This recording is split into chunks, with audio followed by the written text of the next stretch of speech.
I always thought I was doing the right thing by my family. Funny how being a good daughter can be your biggest mistake. My name is Sarah, and 6 months ago, I bought a duplex in a quiet neighborhood just outside of Portland. It wasn't my dream home, but it had potential. 2 identical units, separate entrances, shared backyard. The real estate agent kept talking about rental income, but I had different plans. My parents had been struggling since Dad lost his job, and Mom's part-time work at the library barely covered their groceries. "Sarah, we can't accept this," Mom said, when I first showed them the back unit. She was already examining the kitchen cabinets with a critical eye. "It's too much." "It's not charity," I told her. "Think of it as an investment in family." Dad stood in the doorway, hands in his pockets. "Your mother's right. Sarah, we raised you to be independent, not to take care of us." But they moved in anyway. Of course they did. The alternative was moving in with my younger brother, James, and his girlfriend, Lily, in their cramped 1-bedroom apartment. That would have lasted about 2 days before someone got murdered. The first month was almost perfect. Mom planted herbs in the backyard. Dad fixed things around both units. And I felt like I'd finally done something meaningful with my engineering salary. Then the comments started. "The morning light is so much better in your unit." Mom mentioned during our weekly coffee, "The back unit feels like a cave sometimes." I stirred my coffee. "They're mirror images." "Mom, the layout is exactly the same." "Maybe, but yours faces east. It makes such a difference. The following week, your kitchen has more counter space." "It doesn't, Aunt, actually." I measured. "Well, Aunt, it feels bigger," she sighed. "But we're grateful. We don't want to seem ungrateful. Emma, my best friend, warned me over lunch at work. They're going to take advantage of your kindness. That's what family does." "Not my family," I insisted. "They're just adjusting." Emma just gave me that look, the one that said, "You sweet summer child," without actually saying it. But life settled into a routine. I'd wave to Mom when I left for work, help Dad with the yard work on weekends, and pretend not to notice the growing list of complaints about their unit. The rent I wasn't charging them was never mentioned, but the free maintenance, utilities, and Wi-Fi became expected rather than appreciated. Then came the day I found my front door slightly ajar. I always lock up, always. Heart pounding, I pushed the door open slowly, scanning for signs of a break-in. Nothing seemed disturbed in the living room. The TV was still there. My laptop sat untouched on the coffee table, but something felt off. In the kitchen, I found it, a glossy pamphlet sitting on my counter, creating the perfect nursery from dream to reality. The cover showed a perfectly staged baby room with soft yellow walls and white furniture. "I don't have children. I'm not pregnant. I'm not even dating anyone." "Mom," I called out, walking to the connecting door between our units. "Did you come into my place today?" "Just for a minute, Sarah." Her voice drifted through. "I was looking for the measuring tape. I thought you might have it. What's this nursery pamphlet doing on my counter?" A pause. "Oh, Lily must have left that. She and James stopped by earlier." My stomach dropped. They were in my unit, just for a moment. "Lily wanted to see the layout. You know, they're thinking about starting a family soon." I stood there, holding the pamphlet, trying to process what she wasn't saying. Why would my brother's girlfriend need to see my layout? Why were they measuring things in my home while I was at work? "Next time," I said, keeping my voice steady, "please don't let anyone into my unit without asking me first." "Sarah, don't be so dramatic. We're family." Family. The word that was supposed to mean everything but somehow always ended up costing me something. I looked down at the pamphlet again, at the perfect little nursery that someone had apparently been imagining in my space. My phone buzzed. A text from Emma girl. "You need to see what Lily just posted on Instagram." I had a feeling my quiet life was about to get very complicated. Lily's Instagram story showed her spinning in what was unmistakably my master bathroom. "Future home tour." Read the caption, complete with heart emojis. The cream-colored tiles I'd picked out myself were clearly visible behind her. I replayed it 3 times before calling Emma. "Tell me I'm not crazy," I said when she picked up. "You're not crazy. That's definitely your bathroom. What the hell is going on?" Before I could answer, my phone buzzed with a text. It was from James, but clearly not meant for me. "Mom says Sarah will cave once we explain. She's always been practical about these things. My hand shook as I screenshot it. A second later, sorry, sis. Wrong chat. I marched straight to my parents' unit and knocked hard. Mom opened the door, already wearing that expression, the one that said she was prepared to explain why whatever she'd done was actually for the best. We need to talk, I said, walking past her into their living room. Dad was in his usual spot on the recliner, pretending to be absorbed in his crossword puzzle. About what? Sarah. I held up my phone, showing Lily's video. About why my brother's girlfriend is giving tours of my home on social media. Mom sat down, smoothing her skirt. We were going to discuss this with you properly. James and Lily are ready to start a family. They need more space, and your unit would be perfect for them. The back unit is fine for one person. You're always at work anyway, the casual way she said it, like she was suggesting I swap parking spots. Not give up my home, made my chest tight. Let me get this straight, I said. You want me to give up the unit I own, that I pay the mortgage on, so James can have it? Not give up. Dad finally spoke, still not looking up. Trade. You'd still have a place to live. A smaller place. A darker place. The place you've been complaining about for months. Mom waved her hand dismissively. Those were just observations, not complaints. Besides, James needs. I cut her off. What about what I need? You're established. Sarah, you have your career. James is just starting out. Lily wants to be a stay-at-home mum. They need the support. And I don't. I bought this place. I gave you a free place to live. How is that not supporting family? That's different, Mum said. She trailed off. I'm what? You're fine on your own. You always have been. The words hit like a slap. I'd heard variations of this my entire life. Sarah's fine. Sarah's strong. Sarah doesn't need help. Sarah can handle it. And James isn't fine on his own. He's 27. Mom, when does he start handling things himself? Family helps family. Dad muttered from his corner. Really? Is that what this is? Because from where I'm standing, it looks like family takes advantage of family. Mum's face hardened. You're being selfish. This isn't just about you anymore. Think about your future niece or nephew. My theoretical future niece or nephew needs my specific unit. The one I bought. The one I live in. Lily's already picked out paint colors, Mum said, as if this settled everything. She has such vision for the space. I laughed. I couldn't help it. The absurdity of it all, the entitlement, the assumptions, the complete disregard for my feelings. It was either laugh or scream. No, I said simply. No, I'm not trading units. No, James and Lily aren't moving in here. No, this conversation isn't happening. Mum's eyes narrowed. Just say, you don't want us here. I wanted you here. I wanted to help. What I don't want is to be pushed out of my own home to make room for your favorite child. That's not fair. Neither is this.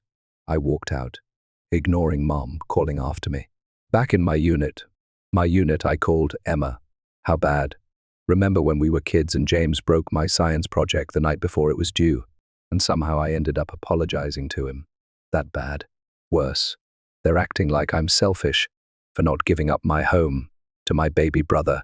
Emma was quiet for a moment. You know what this means, right? What? It's time to stop being the good daughter and start being smart. Get out of your feelings and get into your bank account. I stared at the nursery pamphlet, still sitting on my counter. What do you mean? I might know someone, a real estate agent named Kingsley. Want his number. I thought about James's text, about Mum's dismissal, about the measuring tape. Yes, I said. I think I do. The motion detector alert pinged on my phone at 2:17 p.m. I'd installed it that morning, a small, inconspicuous device pointed at my front door. Now, sitting in my office cubicle, I watched the live feed as James and Dad slipped into my unit. Are you sure she's at work? James's voice came through clearly. She never comes home before 5. Dad replied. Where's the measuring tape? I turned up my phone's volume, hands trembling. Got it. Lily wants to make sure a king bed will fit in here. The camera caught James stretching the tape across my bedroom wall. Mum said Sarah will come around once we explain the baby thing. Your mother has a way of handling her. Yeah, Sarah always caves eventually. Remember when she gave me her car in college? Dad chuckled. The Toyota. Your mother convinced her you needed it more for your pizza delivery job than she did for her engineering internship. Good times. Hey, do you think these closets are big enough for a nursery conversion? I clicked off the feed, my coffee turning sour in my stomach. Emma's desk was 2 cubicles over. I messaged her, need lunch. Now. Later, we sat in her car, parked behind the office building. I showed her the video. Those entitled little, Emma cut herself off. Please tell me you called the police. And say what? My father and brother used a key. My mother gave them to measure my bedroom for furniture they'll never buy. Point taken. She pulled out her phone. But I'm calling Kingsley now. This is getting creepy. The real estate agent you mentioned, he's handling several properties on your block. There's this investment firm buying up buildings. They're paying above market if you can deliver vacant units. Vacant. I watched her dial. You mean kick out my parents? I mean stop being a doormat and start being strategic. She put the phone on speaker. Kingsley answered on the second ring, his voice smooth, professional. Emma, perfect timing. How's your friend? Ready to talk numbers? Emma said, giving me a pointed look. She's here. Excellent. The firm I represent, Reed Scott Investments, is very interested in your area. They're paying premium prices for multi-unit properties, especially duplexes, but they need them empty. I thought about the measuring tape, about Lily's Instagram tour, about Mum's dismissal of my feelings. How premium are we talking?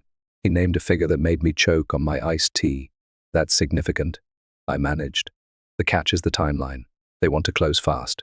3 weeks, max. Both units need to be vacated before closing. Emma muted the phone. Think about it. You could buy a nice condo with that money. One with a view, one without entitled family members measuring your closets. I unmuted. Can you send me the paperwork? I'll email it today. Just remember, discretion is key until we're ready to move. These deals work best when everyone finds out at once. After hanging up, Emma studied my face. You okay? I don't know. This feels justified. I was going to say terrifying. My phone buzzed. A voice memo in the family group chat. James's excited voice filled the car. Mum, Dad, I can't thank you enough for making this happen. This is my first big step toward real adulthood, and I couldn't do it without you guys. Lily's already planning the baby's room. Emma raised an eyebrow, still terrified. I played the message again, letting the entitled confidence in my brother's voice wash over me. He hadn't even bothered to remove me from the chat. That's how certain they were I'd cave. Send me Kingsley's email, I said. Back at work, I couldn't focus. The property listing Kingsley sent showed my duplex from the street, a modest building with good bones and a fresh coat of paint. I'd paid for last spring. The offer letter waited in my inbox. Cursor blinking on the signature line. My phone buzzed again. Mom, Sarah, come to dinner tonight. We need to discuss some necessary upgrades to your unit. Nothing major, just some changes to make it more suitable for a young couple. The audacity stunned me into laughter. They weren't even pretending anymore. I typed back, Sure, Mom, happy to talk about changes. Then I opened Kingsley's email and signed the preliminary paperwork. Emma messaged me. Did you do it? Just signed. Is it wrong that I feel nothing? Nope, that's your self-respect growing back. I looked at the family chat again. James had sent another voice memo. Can't wait to give this place the update it needs.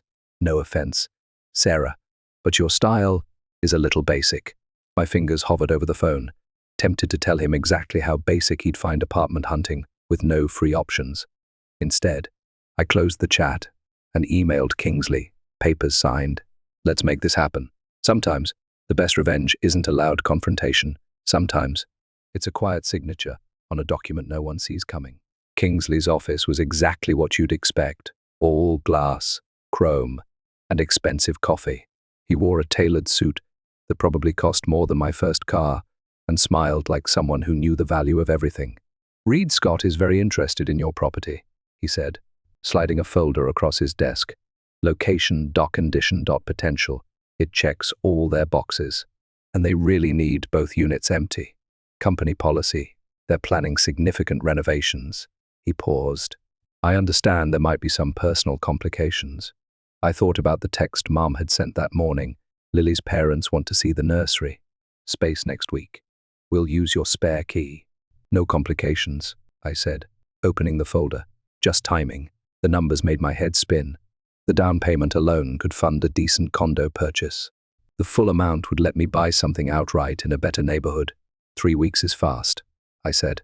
That's why the offer is so generous. Reed Scott values efficiency. He tapped the papers. Of course. If it's too rushed, it's not. I reached for a pen. Where do I sign? As I scrolled my signature across multiple pages, Kingsley explained the process.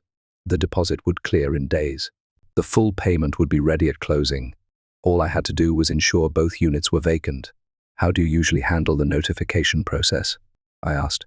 Typically, we post formal notices once the deal is firm, but given your unique situation, you might want to handle it differently. You mean tell them myself? He shrugged. Sometimes it's easier to let the paperwork do the talking. Back at work, Emma brought coffee to my desk. Well, it's done. 3 weeks until closing. How do you feel? I stared at my computer screen, where an email from Mom sat unopened. Suggestions for your unit, upgrades attached. Like I'm either the worst daughter in history or the first sane person in my family. Try option B. Emma perched on my desk. Have you started looking for new places? Found a few possibilities. There's this condo downtown. My phone buzzed. James. Hey, Thesis. Lily's parents are coming by next week to see the place. Mom said you're cool with it. I typed back, sorry. Busy with work. Can't make it. 3 dots appeared as he typed. No worries. We have keys. The casual entitlement made my decision easier. I opened Mom's email. The attached document was titled, Necessary Changes for James and Lily's New Home. The list was extensive. Remove all personal items. From master bedroom. Lily needs a clean slate. Paint walls neutral colors. Current colors too dark. Replace showerhead. James prefers rainfall style. Install new closet organizers. Lily needs more shoe space. Remove office desk.nursery space. At the bottom, Mum had added, we can start on these this weekend. No need to thank us. We're happy to help. Emma read over my shoulder. Oh, hell no. It gets better, I said, scrolling down. They've created a timeline for my move to the back unit. Apparently, I should be out by the end of the month, so they can prepare the space properly for James and Lily. The end of the month. That's 1 week before the actual eviction notices go up. Talk about karma. I closed the email without responding and pulled up local real estate listings. A corner unit caught my eye. 12th floor. City views. No family members with spare keys. That's the one, Emma said, pointing at the screen. Look at that balcony. My phone buzzed again. Lily had posted another Instagram story. Can't wait to transform this space. Sorry about the current decor. Previous occupant's taste was a bit basic. The previous occupant, that's what I had become in my own home. I clicked the contact button on the condo listing and scheduled a viewing for that afternoon. Want company? Emma asked. Actually, yes. I need someone to remind me I'm not crazy. You're not crazy.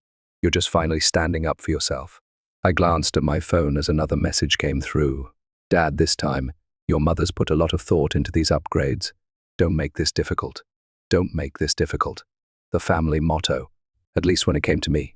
Give in. Go along. Don't rock the boat. I turned off my phone and grabbed my keys. Let's go look at my future home. One without a guest key under the mat. Emma grinned. Now that's the spirit. As we left the office, I felt lighter than I had in months. In 3 weeks, they'd learn what happens when you push too far.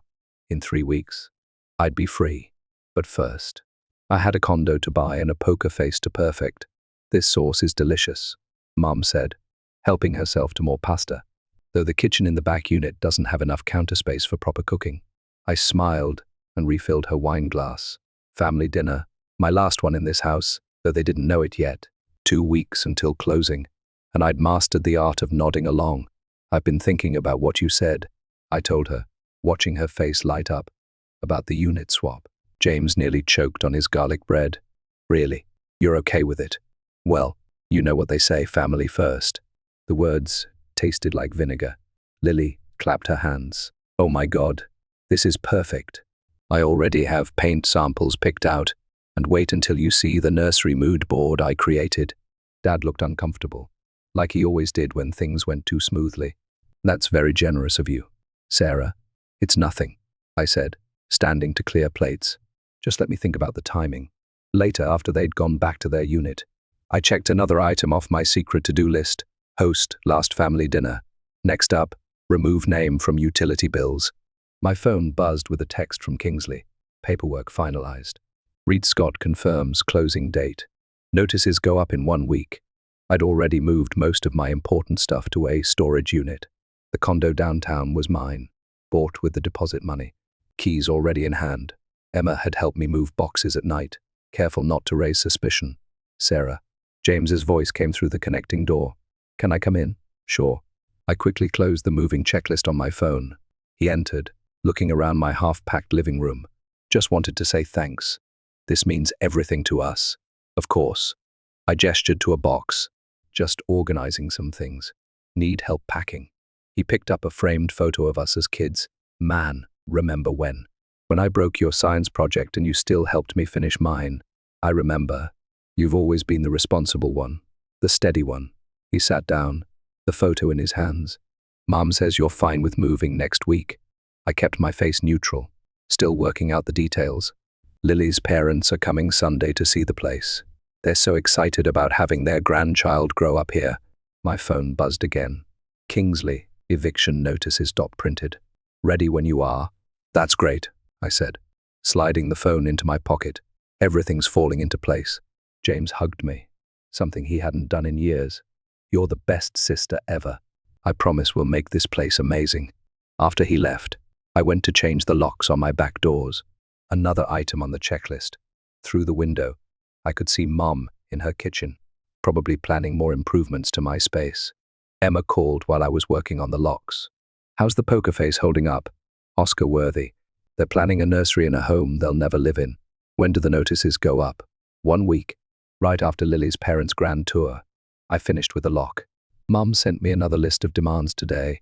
Apparently, my kitchen cabinets need updating before James moves in. The audacity is almost impressive. You should see the mood board Lily made. She's planning to paint over the walls I just redid last year. How's the new place looking? I smiled, thinking of my downtown condo. Beautiful. No family, no drama, just peace and quiet. And no spare keys floating around. Exactly. My phone chimed with a group text from Mom. Great news. We invited Lily's parents over to see where the kids will raise our grandchild, Sunday at 2. Sarah, please make sure your unit is presentable. I typed back, can't wait. Emma snorted. You're evil. No, I'm practical. Isn't that what they always said about me?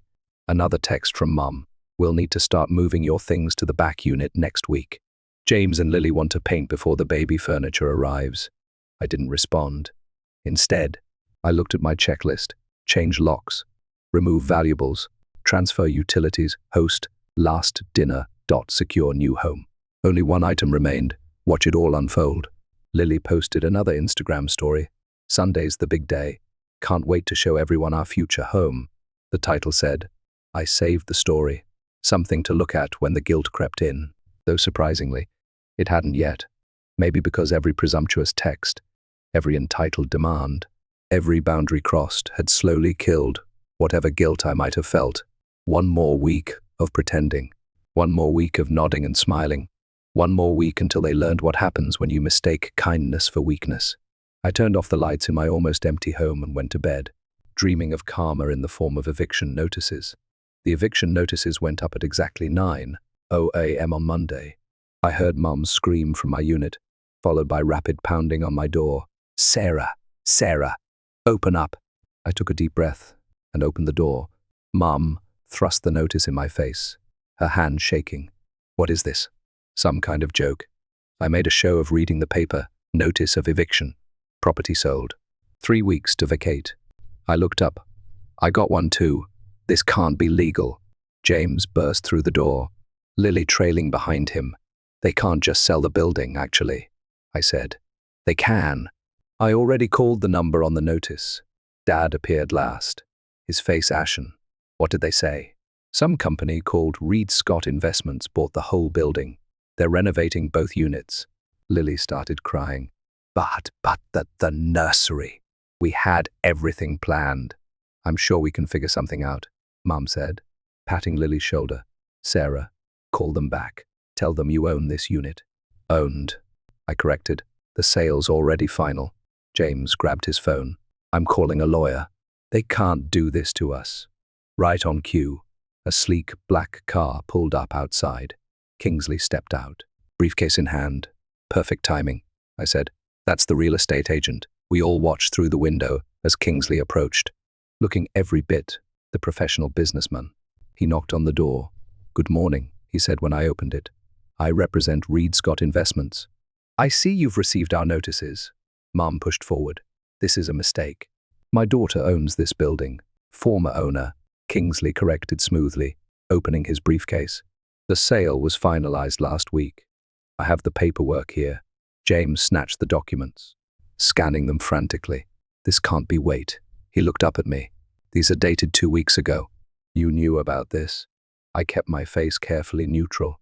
"I got the same offer you're holding. Reed Scott has been buying properties all over the neighborhood. Why didn't you tell us?" Lily demanded.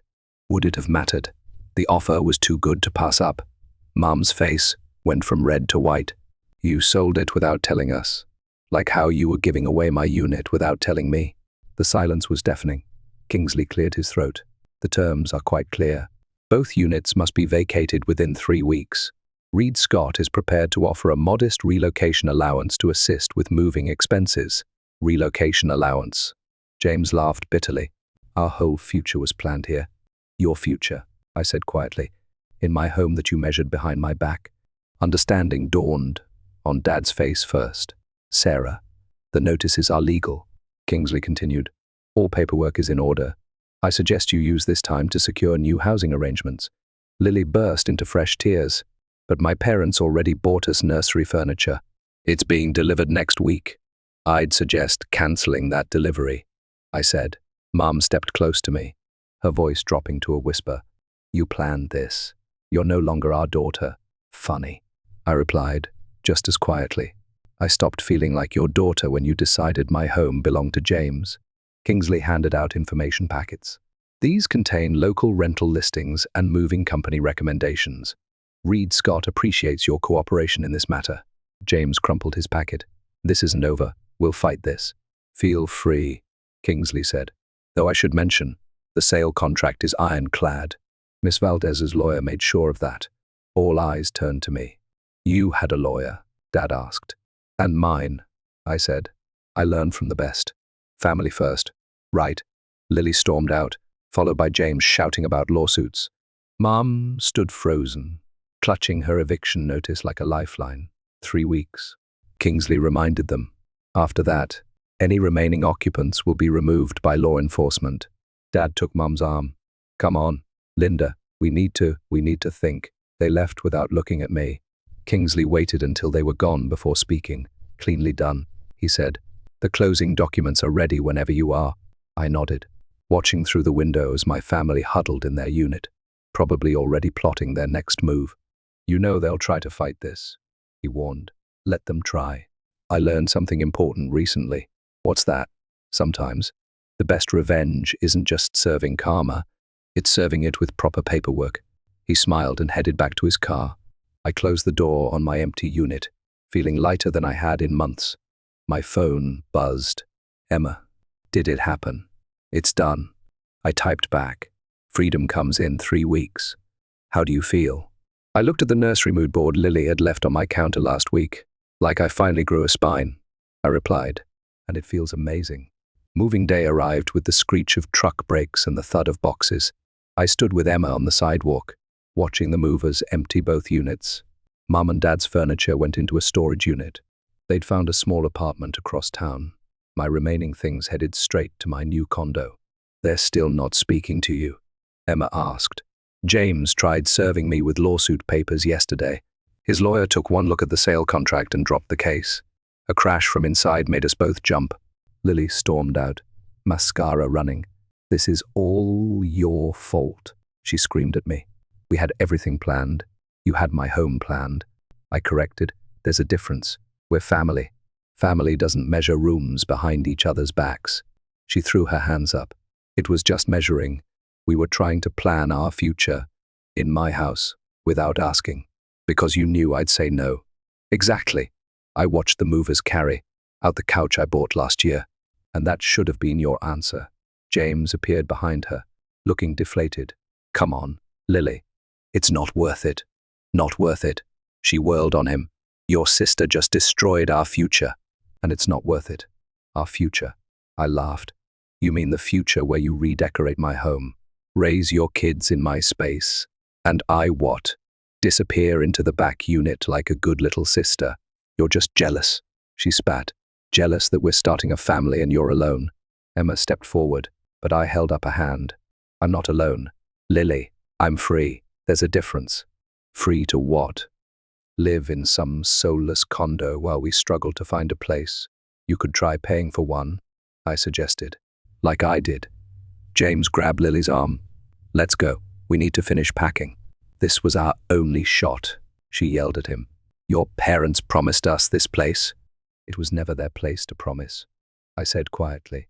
Lily jerked away from James. You're just a little boy who never grew up, she snapped.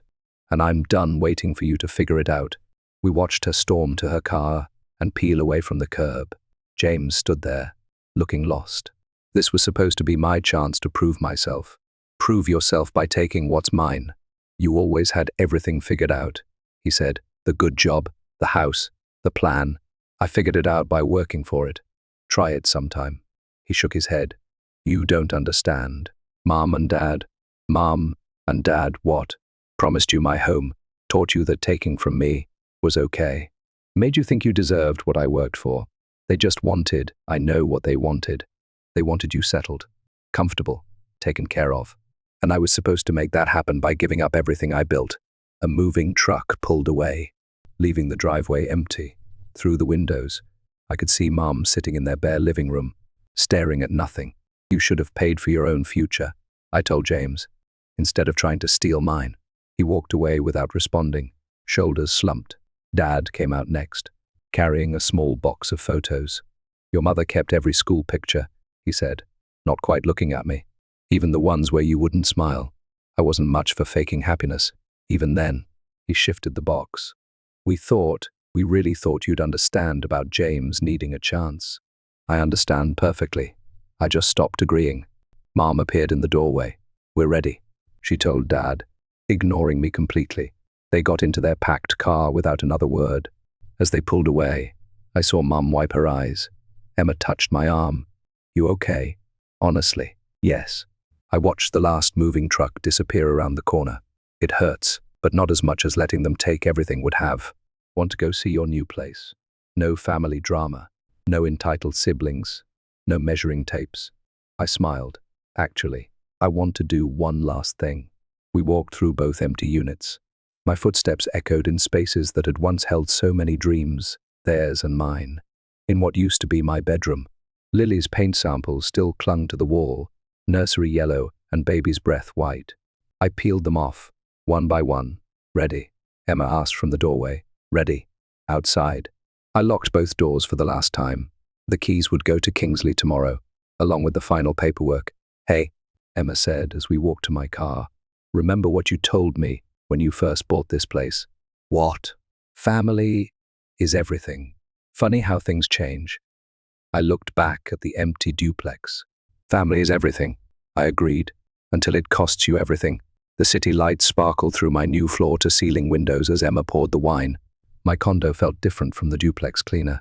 Lighter, like the air itself had been filtered of guilt and obligation to peace purchased in cold cash. Emma toasted.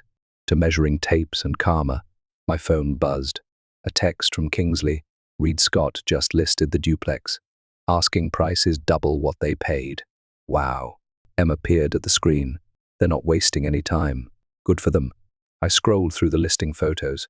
They'd already gutted both units, stripped away every trace of the life I'd built there. The dreams my family had tried to steal. Still, no word from any of them. James sent a drunk text last week, I said. Something about Lily moving back home to her parents. Apparently, she's done waiting for him to become an adult. And your parents.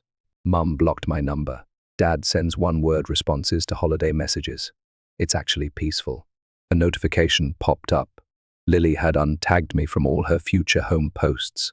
The nursery mood board disappeared from my feed, like it had never existed. You know what's funny? I said, walking to the window.